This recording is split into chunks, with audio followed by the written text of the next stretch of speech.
크립토 이슈 두 번째 시간입니다. 이번 시간에는 함지현 DSF 연구원과 이야기 나눠보겠습니다. 어서 오세요. 네, 안녕하세요. 네, 자 오늘 준비해 주신 주제가 미 DCCPA 법안과 관련된 논란과 전망에 대해서 살펴보도록 할 텐데 먼저 이 DCCPA 법안이 어떤 약자인가요? 네, DCCPA 법안은 디지털 상품 소비자 보호법, Digital Commodities Consumer Protection Act의 줄임말입니다. 네. 이거를 보면은 이제 디지털 상품에 있어서 소비자를 어떻게 보호할지 그런 어떤 핵심이 들어가 있습니다. 네, 그런데 이 법안이 왜 화제가 됐나요? 네, 미국 정치권에서 FTX의 창업자 샘 뱅크먼 프리드가 지지하던 이 법안이 이제 이 법안에 대한 처리가 미뤄졌기 때문입니다. 이달 중순 미국 상원 농업위원회는 이 DCCPA를 이제 손보려던 계획을 이제 철회를 했는데요. 네. 당초 이 법안이 연말까지 입법이 가능할 것으로 점쳐졌습니다. 네. 그런데 FTX 사태가 터지면서 미국 정치권의 입장이 바뀐 것입니다. 이에 그러니까 미국 증권거래위원회 SEC는 비판적인 입장을 내놓았는데요. SEC는 DCCPA가 유가증권 시장을 관할하는 기존 법안, 금융시장법을 훼손할 것이라면서 네. 다들 이 법안에 너무 가볍게 접근했다고 비판을 했습니다.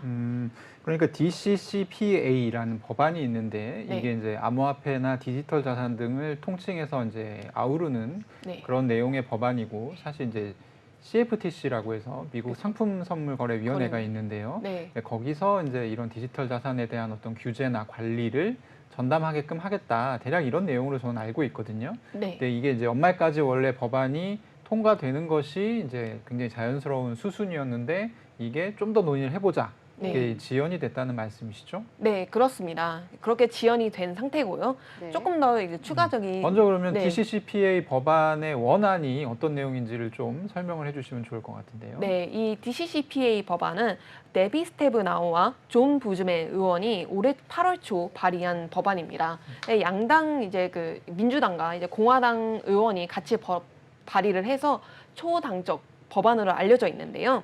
CFTC가 이제 가상자산 거래업자를 규제하게 하자는 것을 골자로 합니다. 이 법안이 통과되면 가상자산 거래소는 SEC가 아닌 CFTC, 미국 상품선물거래위원회에 의무적으로 보고해야 합니다. 올해 3월 발의된 루미스 질리브랜드 법안을 어느 정도 참고하면서도 규제 범위를 조금 더 좁힌 점이 특징인데요. 네. 네, 일단 루미스 질리브랜드 법안을 조금 더 소개하자면 네. 가상자산을 보조자산, ancillary assets로 정의하면서 CFTC와 SEC에 관한 영역을 구분했습니다. SEC는 이제 미국 증권거래위원회는 가상자산 사업자의 공시 부분을, 그다음 CFTC는 가상자산 현물 시장을 감독하게 됩니다. 네. CFTC에 이제 가상자산 현물 시장에 배타적 관할권을 부여한 것인데요. 이 DCCPA 법안은 루미스 질리브랜드 법안에서 언급된 SEC 부분은 이제 다루지 않고 CFTC 부분에만 집중합니다. 특히 CFTC가 관할하는 디지털 상품 브로커, 디지털 상품 스탁인, 디지털 상품 딜러, 디지털 상품 거래 시설 등을 이제 법에서 규정을 하고 있습니다. 네. 정리하자면 이제 CFTC에 이제 가상자산 규제에 있어서 힘을 실어준다고 볼 수 있습니다. 네, CFTC도 사실 가상자산 관리 감독의 의무를 기다리고 있는 것으로 알고 있고 제가 듣기로는 이 법안을 상원에서 보류할 이유가 전혀 없는데 네. 보류가 되는 뭐 특별한 이유가 있나요? 네, 바로 좀 전에 언급됐던 FTX 사태 때문입니다. 네. 이 법안은 최근 논란의 정점에 서 있는 FTX의 최고 경영자 샘 뱅크먼 프리드가 지지한 법안이기 때문입니다. 샘 뱅크먼 프리드는 이 법안을 통과시키기 위해서 정치권, 주로 민주당의 로비를 진행했습니다. 또한 블로그와 트위터 등 SNS를 통해 공개적으로 지지 의사를 밝히기도 했습니다. 샘 뱅크먼 프리드는 미국 중간선거를 앞두고 최근에 있었죠. 11월 둘째 주에 이제 결과가 나왔는데요. 네. 또 민주당이 조금 더 상원에서 우세한 걸로 결론이 나온 것으로 알고 있는데 네. 민주당에 4천만 달러를 기부했습니다. 이는 조지 소로스 그 펀드 이제 그 유명한 이제 금융 펀드의 창업자죠. 네. 조지 소로스에 이어 두 번째로 큰 규모였습니다. 그 다음에 샘 뱅크먼 프리드는 2024년 미국 대선에도 10억 달러를 기부한다는 계획을 밝힌 바 있습니다. 네. 업계에서는 이 행위가 DCCPA 법안 통과를 위한 이제 로비로 보기도 했는데요. 네. 그런데 FTX가 갑자기 이렇게 파산을 해버린 데다 고객 자금 유용, 그다음에 돌려막기, 자금 돌려막기, 내부 해킹 의혹까지 계속 제기되면서 정치권의 소위 이제 샘 뱅크먼 프리드가 묻은 법안은 좀 시동을 걸기가 어렵겠죠. 실제로 이제 자금 지원을 받은 민주당 의원들도 이런 이 자금을 정치 활동에 이제 그 활용하기를 거부하고 있습니다. 네. 대표적으로 좀 전에 나온 질리브랜드 의원은 16,600달러를 브롱스 기반의 한 자선단체에 기부한다는 계획을 밝혔고요. 가르시아 하원 의원도 시카고 자선단체에 이렇게 기부받은 2,900달러를 다시 기부하겠다는 입장을 밝혔습니다. 그러니까 이제 뭐 예를 들면 한국에서 굉장히 유명한 이제 스타트업을 창업한 젊은 창업가가 있었고 이 창업가가 정치권에 굉장히 후원금을 많이 냈어요. 그렇죠. 그리고 정치권에서 이제 진행하는 어떤 추진하는 법안에도 굉장히 좀 힘을 실어줬었는데 알고 보니까 이 사람이 굉장히 큰 범죄를 일으켰고 윤리적으로 문제가 크다라는 것이 좀 공인화되면서 네. 사실 이 사람과 친분을 가지고 있었던 사람들이 다 뭐 요즘 말로는 이제 손절을 하고 네. 이 법안 자체도 제가 찬성을 했다면 저 문제 있는 애가 찬성을 한 법안이니까 저 법안에도 약간 뭐 공백이 있거나 아니면 뭐 약점이 있거나 문제가 있을 것이다라는 이제 그런 시각들 때문에 일단 이제 회수를 한 것이군요, 상원에서. 네, 그렇습니다. 일단은 그러니까 그 검토를 조금 보류한 것이죠. 네. 네. 자, 그리고 말씀 중에도 이 디지털 자산 업계에서 DCCPA 법안에 반대했다는 내용을 얼핏 알려주셨는데 구체적으로 어떤 이유에서 반대를 했을까요? 네, 이 법안의 별명이 디파이를 죽이는 법안이기 때문입니다. 네. 네, 중앙화 거래소 외에 이제 나머지 가상자산 업체를 제도권 사업자로 인정하지 않는 측면이 있는데요. 네. 네, 바로 디지털 상품 거래 시설의 정의가 문제입니다. 거기 디지털 상품 거래 시설 정의에 보면은 검증인, 밸리데이터. 이 밸리데이터가 뭐냐면은 지분 증명 방식의 합의 알고리즘에서 네. 블록의 생성을 이제 검증을 하고 이 트랜잭션이 묶여서 블록이 되거든요. 이 트랜잭션이 올바르게 들어가 있는지, 이 순서는 괜찮은지 이런 걸 검증하는 역할을 합니다. 어쨌든 이런 검증인 밸리데이터나 코드 개발자는 디지털 상품 거래 시설에 포함되지 않는다는 내용이 들어가 있어요. 법인이 있는 사업자만 디지털 상품 거래 시설로 보겠다는 것입니다. 그런데 아시겠지만 이제 디파이나 탈중앙화 거래소, 덱스는 보통 법인에 두지 않잖아요. 그러니까 명칭에 탈중앙화, 디센트럴라이즈드가 들어가는 것인데요. 결국 디파이, 덱스, 다오 등에서는 가상자산을 거래하는 게 불법이 될 가능성이 있어 보입니다. 이 때문에 블록체인 전문 매체들도 이 DCCPA 법안을 강하게 비판을 했습니다. 디크립트는 DCCPA 법안을 디파이를 죽이는 법이다라고 명칭을 했으며 네. 코인데스크는 디파이는 보호받아야 한다는 주제의 칼럼을 쓰기도 했습니다. 지금 말씀하신 디크립트나 코인데스크는 어떤 디파이 관련 업체가 아니라 그냥 크립토 매체죠. 중립적인 입장을 가진. 그렇죠. 예, 크립토 전문 매체임에도 불구하고 그런 중립적인 입장임에도 불구하고 이 DCCPA 법안이 산업을 죽일 수 있다고 우려한 것입니다. 네. 네. 그 중앙화 거래소와 탈중앙화 거래소에 대한 얘기를 하셨는데 네. 뭐 그냥 말을 들으면 중앙화 거래소는 말하자면 주인이 있는 그렇죠. 그러니까 FTX 같은 거래소, 바이낸스 같은 거래소를 말하는 것이고 탈중앙화 거래소는 거래소니까 이제 뭔가 환전을 하는 기능이 있지만 그게 이제 어떤 프로토콜로서 작용을 하는 그런 거래소를 얘기하시는 거죠. 그 법인 유무도 좀 차이가 있지만 네. 그러니까 말씀하신 대로 그런 법인 유무도 당연히 이제 그 차이점이겠지만 네. 더 중요한 점은 어떤 지갑을 사용하는가입니다. 네. 중앙화 거래소와 달리 디파이나 덱스는 보통 고객 본인 인증 KYC를 거치지 않고 지갑만 연동하면 이제 해결이 됩니다. 네. 자동으로 로그인이 되는 방식인데요. 네. 근데 이 지갑을 크게 두 가지로 구분을 할 수가 있습니다. 크게 수탁형 지갑, 커스터디얼 월렛과 비수탁형 지갑, 논 커스터디얼 월렛으로 구분할 수 있습니다. 네. 두 지갑의 차이점은 이 프라이빗 키, 어떻게 보면 뭐 패스워드 같은 느낌인데요. 이 패스워드의 소유권이 누구한테 있느냐입니다. 네. 거래소 계좌를 만들 때 분명히 지갑도 생성됩니다. 그렇죠. 하지만 뭐 프라이빗 키나 그런 어떤 뭐 니모닉 코드나 이런 걸 받지 않잖아요. 네. 근데 이와 달리 메타마스크나 팬텀 같은 논 커스터디얼 월렛을 만들면 시드 구문, 그 니모닉 코드가 나옵니다. 네. 이 니모닉 코드는 보통 12개에서 24개의 0단어로 구성이 되는데요. 니모닉 코드라는 건 계정이 잠겼을 때 그걸 풀 수 있는 일종의 이제 백업. 복잡한 비밀번호, 백업 네. 같은 것이죠. 그렇습니다. 이 니모닉 코드라는 게 프라이빗 키를 이제 백업할 수 있는 그런 또 다른 안전장치 같은 그렇죠. 것인데요. 네. 만약에 이제 제가 다른 컴퓨터에서 이제 논 커스터디얼 비스탁형 지갑을 설치를 했을 때 이 니모닉 코드를 입력하면은 그 자산을 불러올 수가 있습니다. 네. 이렇게 차이가 있는데 정리하자면 이제 수탁형 지갑은 제3자가 프라이빗 키를, 그다음에 비수탁형 지갑은 본인이 직접 이제 프라이빗 키를 관리하는 것입니다. 대신 니모닉 코드를 노출시켰을 때 아니면 혹은 잃어버렸을 때 그 책임도 본인이 지게 됩니다. 네, 비수탁형 지갑은 보통 디파이, 덱스 생태계에서 일종의 ID 역할을 하고요. 네, 따로 계정을 만들지 않고 지갑만 연결하면 이제 웬만한 디파이 서비스를 다 이용할 수가 있습니다. 네. 네. 자, 그런데 중앙화 거래소의 대표가 이 DCCPA 법안에 대해서 대놓고 이 법안을 지지했다라는 점도 논란이 됐다고 하던데 어떤 점에서 그랬나요? 네, 일단 샘 뱅크먼은 DCCPA를 지지했을 뿐만 아니라 추가적인 규제까지 제안하기도 했습니다. 2022년 올해 10월 관련 트위터를 올렸는데요.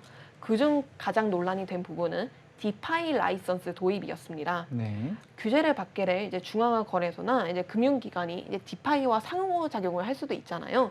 근데 그러기 위해서 디파이도 중앙화 거래소에 준하는 이제 그 프론트엔드, 그러니까 웹사이트가 중앙화 거래소처럼 관리가 잘 되어야 한다. 그리고 업체들이 만약에 이 프론트엔드에서 문제가 생겼을 경우에 책임을 져야 한다. 이런 식의 주장을 했습니다. 네. 그는 또한 검증인이나 개발자는 플랫폼으로 포함하지 않는 그런 내용이 명시가 되어 있는 법만 지지하겠다는 입장을 밝히기도 했습니다. 이에 탈중앙화를 지향하는 진영에서 반발이 일었습니다. 네. 좀 여러 반발이 있었는데요.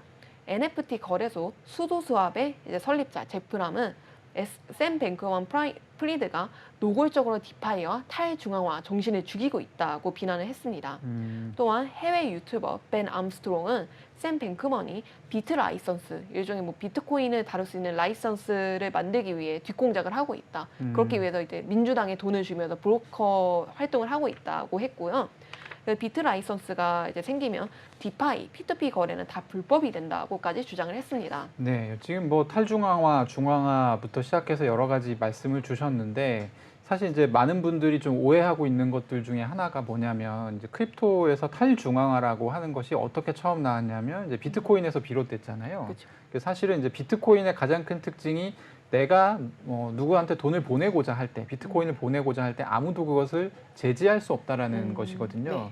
근데 이제 중앙화된 구조의 어떤 은행이랄지 이런 금융기관은 사실 그 금융기관을 잡으면 사실 돈을 보낼 수 없게 만들 수 있잖아요. 그래서 이게 가장 큰 차이인 것인데 지금 이제 중간에 설명하시면서 말씀해 주셨던 어떤 비트코인의 탈중앙화 정신이라든지 이런 부분들에 굉장히 심대한 타격을 입히는 내용의 법안이 DCCPA 법안이고 사실 샘 뱅크먼 프리드는 거기서 한 발 더 나가서 더 좀 강력하게 어떤 디파이나 이런 부분들을 옥죄할 수 있는 그런 내용이 들어가야 된다라는 주장을 해서 좀 약간 논란이 있었던 것 같네요. 업계에서는요. 어쨌든 DCCPA 법안에 대한 얘기를 하고 있는데 지금 일단 연내에 통과는 조금 힘들어졌습니다만 어쨌든 이 법안이 통과되면은 구체적으로 한국에 있는 크립토 투자자들 입장에서는 어떤 점이 달라질까요? 네, 아직 그 법안이 이제 확정이 된 건 아니지만 디파이 관련 규제가 좀 들어갈 가능성이 높습니다. 네. 샘 뱅크먼이 이제 제안한 내용이 그 샘 뱅크먼의 위법 행위에도 불구하고 조금은 들어갈 수 있다 이런 전망이 나오는데요. 그동안 이제 그 덱스나 디파이를 사용할 때는 고객 본인 인증 절차가 없었습니다. 그런데 DCCPA가 통과되면 디파이 사업자도 중앙화 거래소와 마찬가지로 이제 그 KYC를 진행할 가능성이 높고요. 또한 그 디파이 사업자도 중앙화 거래소처럼 법인을 등록하고 법인이 있고 그 법인을 CFTC에 등록해야 될 것으로 보입니다. 네. 또한 이게 그 크립토 투자자들한테는 어떤 영향을 미칠 것 같냐면요. 오늘 보니까 이제 비수탁형 지갑의 대표 사례인 메타마스크, 그 이더리움을 보관할 수 있는 지갑인데요. 네. 그 메타마스크의 개발사 컨센시스는 오늘 약관을 변경하고 성, 이름, 생년월일, 연락처, 국가 등의 정보를 수집한다고 밝혔습니다. 음. 앞으로 지갑을 만들 때도 이제 패스워드만 입력하면 되는 게 아니고 제 이름과 뭐 사는 곳과 이런 것을 다 적어야 할 것 같아요. 사실 이게 굉장히 메타마스크 대표적인 비수탁형 지갑인데 네. 거기서 네. 이제 발빠르게 움직였군요. 그렇습니다. 어차피 이제 이런 규제가 갈 것으로 생각하고 있는 것이죠. 네, 앞으로 어쨌든 KYC가 점차 이제 강화되는 방향으로 갈 것으로 보고 이렇게 약관을 변경한 것으로 보고 있습니다. 네. 자, 그렇다면 이번 DCCPA 법안 외에도 미국 네. 상품선물거래위원회에서 이 디지털 자산 업계에 대해서 규제를 가한 적이 이전에도 있나요? 네, 좀 그걸 네. 알면은 우리가 그쵸. 저런 식이겠구나라고 좀 짐작할 수 있을 것 같은데요. 네, 이미 올해 10월, 그러니까 지난달이죠. CFTC는 마진 트레이딩 제공업체 B0X가 선물 거래 중개회사 FCM으로 등록하지 않고 불법 마진 거래를 지원한 점을 문제로 삼았습니다. 네. 그리고 이 B0X와 다르게 운영되는 오오키다오, 뭐 우키다오라고도 하고 뭐 오오키다오로도 하고 뭐 조금 이게 명칭이 헷갈리는데 네. 이 오오키다오가 B0X와 똑같은 프로토콜을 사용하고 있으며 사실상 B0X가 오오키다오를 운영하는 것으로 보고 똑같은 혐의를 적용했습니다. 결국 오오키다오는 불법 가상자산 파생 상품 판매 혐의로 약 3억 원, 25만 달러의 과징금을 부과받았습니다. CFTC는 오오키다오 커뮤니티에 출석하지 않으면 채무 불이행 위험을 질 수 있다는 내용의 출석 요구서를 게재를 했고요. 또한 이제 온라인에서 소송을 진행할 수 있도록 그렇게 캘리포니아 북부지방법원에 요청하기도 했습니다. 네. 어쨌든 지금 연구원님께서 CFTC의 오오키다오 관련 조치를 이제 거론을 해주셨는데 네. 아마도 문제가 있기 때문에 지금 얘기를 해주시는 걸로 생각이 되거든요. 이 규제가, 이 조치가 어떤 문제가 있었을까요? 네, 업계에서는 이 CFTC의 이런 조치가 법을 우회했다고 보고 있습니다. 제재를 하기 위해서 이제 실제로 이제 캘리포니아주의 법을 어겼다는 주장이 나오고 있는데요. 네. 대표적으로 렉스펑크, A16Z, 패러다임, 디파이 에듀케이션 펀드 등은 CFTC가 오오키다오 구성원에게 소송을 알리는 방법이 위법하다는 내용의 소송을 제기했습니다. CFTC는 다오의 포럼과 트위터 등에 소환장을 올렸기 때문에 이제 적법하게 통지했다는 입장입니다. 하지만 이 소송을 건 이제 투자사 중에 한 곳인 A16Z는 CFTC가 구성원의 신원을 확인하기 위해 어떤 노력도 하지 않았기 때문에 네. 캘리포니아 주법을 위법했다는 입장을 밝히고 있습니다. 더 나아가 렉스펑크는 조금 더 재미있는 주장을 했는데요. 네. 이 CFTC가 이제 다오가 이제 법에 따라서 비법인 협회인지 아닌지 그것도 입증하지 않은 채로 무리하게 소송을 진행했다고 판단을 했습니다. 네. 뭐라고 예시를 했냐면요. 이제 CFTC는 이 오오키다오라는 프로토콜을 사용했다는 이유만으로 그 거버넌스에 참여했다는 이유만으로 그 구성원들을 다 같은 이제 그 책임을 지는 주체로 봤는데요. 네. 그런데 렉스펑크의 입장은 같은 프로토콜을 사용했다고 해서 이들을 한 협회의 구성원으로 묶는 것은 마이크로소프트 워드를 사용했다고 해서 그 사용자들을 동일한 모임의 구성원으로 보는 것과 유사하다고 비판을 했습니다. 아, 네. 그럼 말씀하신 거를 좀 이제 종합을 해보면 CFTC라는 곳에서 사실 의지도 있고 암호화폐 규제, 디지털 자산 규제에 전담을 할 의지도 있고 뭐 지금 실적도 있고요. 네. 그런 상태이고 법안도 그들이 이제 담당하는 쪽으로 가고 있는데 실제로 이들이 감독을 하고 뭔가 이제 조치를 하는 것들을 보면 약간 초법적인 법이 없지만 이미 초법적인 걸 하고 있고 법이 네. 생긴다고 하면 거기서 좀 한 발 더 나갈 수 있다. 그래서 그런 부분들이 좀 업계 입장에서는 우려가 되는 것이네요. 네, 그렇습니다. CFTC가 원래는 가상자산 업계에서 뭔가 이렇다 할 행보를 보이지 않았는데 네. 이 오오키다오와 이제 B0X 사건을 계기로 점차 이제 영향력을 좀 확대를 하고 있어요. 네. 앞서 말씀드린 그 루미스 진리 브랜드 법안에서 어느 정도 좀 힘을 실어준 그런 측면이 있고요. 네. 근데 그러다 보니까 사실 이게 그 가상자산이 조금 금융시장이랑 좀 비슷한 측면이 있잖아요. 그렇죠. 그럼에도 불구하고 이제 사실 금융시장으로 보면은 미국 증권거래위원회 SEC가 제재를 해야 됩니다. 네. 근데 CFTC가 그 관할권을 좀 가져오려다 보니까 네. 조금 무리하게 좀 진행하는 부분이 있지 않나라고 보고 일종의 성과 올리기, 실적 올리기 이런 측면도 네. 보이는 것이군요. 그렇죠. 왜냐하면은 그 의회에서 담당하는 그 위원회도 다르거든요. 네. CFTC면은 이제 위원회가 하고 왜냐면 커머더티 그렇죠. 예, 네, 커머더티라서. 원자재 이제 상품이 들어가니까 네. 네, SEC는 또 이제 금융상품위원회 이제 위원회도 다르거든요. 그래서 제가 봤을 때는 이 어떤 정치적인 알력 다툼 문제도 좀 있지 않나로 네. 보고 있습니다. 그 보면은 아까 말씀하실 때도 A16라는 이제 아마 이제 이 방송을 좀 보신 분들은 많이 들으셨을 이름인데 굉장히 네. 유명한 크립토 이제 증사 벤처 캐피탈. 투자자 네. 회사이죠. 여기서도 사실 이제 좀 한 거 하고 있는 거잖아요. 그쵸. 다오에 네. 대한 규제를 이런 식으로 하면 안 된다. 네. 그래서 제가 알기로는 A16가 다른 다오 거버넌스에도 많이 참여를 했고 네. 그런 것으로 알고 있는데 이런 식의 규제에 대해서 다른 다오들의 어떤 반응은 어떻습니까? 다른 다오들의 반응은 당연히 이제 그런 규제에 대해서 좀 네. 무리가 있다고 이제 판단을 하고 있고요. 네. 아까 좀 전에 A16Z 얘기가 나왔는데 네. 그 A16Z는 이제 메이커다오의 엔드게임 그 제안을 두고 반대 네. 목소리를 낸 적이 있습니다. 그렇죠. 사실 이 A6Z가 이제 참여한 엔드게임 그 제안만 봐도 엔드게임 프로포절만 봐도 네. 다오들이 이런 제재에 어떻게 생각을 하고 있는지 볼 수가 있는데요. 네. 그 엔드게임 제안은 제가 한번 설명을 드린 것 같은데 네. 다오를 좀 더 이제 점조직 형태로 이렇게 분산을 시켜서 어떻게든 니네가 규제할 수 없게 하겠다. 이게 엔드게임의 네. 골자였죠. 그렇습니다. 네. 특히 이제 가장 중요한 부분은 이 그 실물 이제 그 실물 리얼 월드 에셋 이제 실물 자산을 토큰화한 그거를 다루는 그것을 담보로 하는 그 다오를 아예 떼서 메이커 다오와는 상관없는 조직으로 떼서 만약에 이제 메이커 다오가 규제를 받아도 이것을 회피할 수 있게 만든 것이거든요. 그거 그러면은 A16Z는 사실 그 엔드게임에서는 규제를 어느 정도 좀 수긍해야 된다. 우리 어쩔 수 없다라는 그런 간접적인 입장이 나왔었던 것 같고.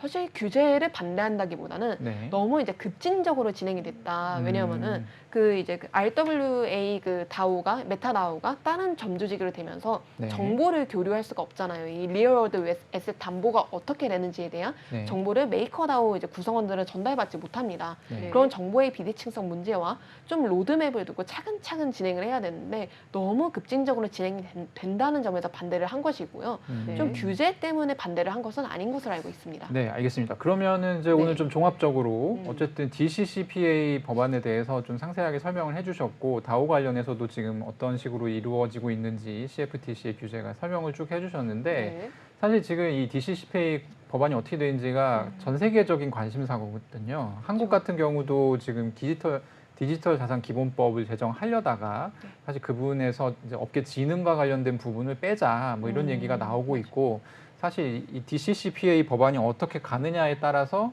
굉장히 그게 이제 같이 하게 될 가능성이 높은데 뭐 간단하게 어떻게 전망하시는지 좀 설명 부탁드립니다. 네, 저는 좀 이 규제 방향을 좀 다오가 어떻게 규제를 받게 될지 조금 포커싱을 해봤는데요. 네. 사실 DCCPA가 통과되면은 다오에서 익명으로 활동하기가 어려울 것 같습니다.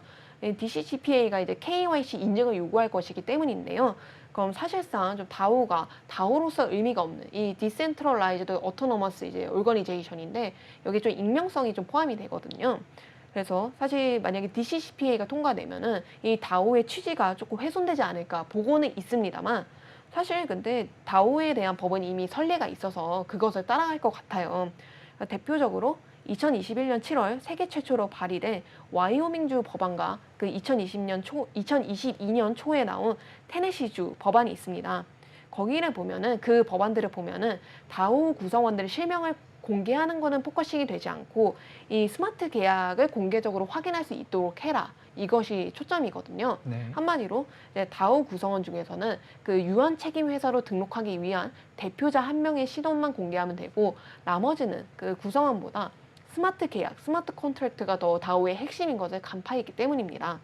그렇기 때문에 앞으로 다오에 대한 규제는 이제 DCCPA 법안처럼 좀 극단적으로 뭐 KYC를 모두 다 진행한다는 방향보다는 와이오밍주나 테네시주 법안처럼 스마트 계약만 공개하는 방향으로 갈 것 같아요.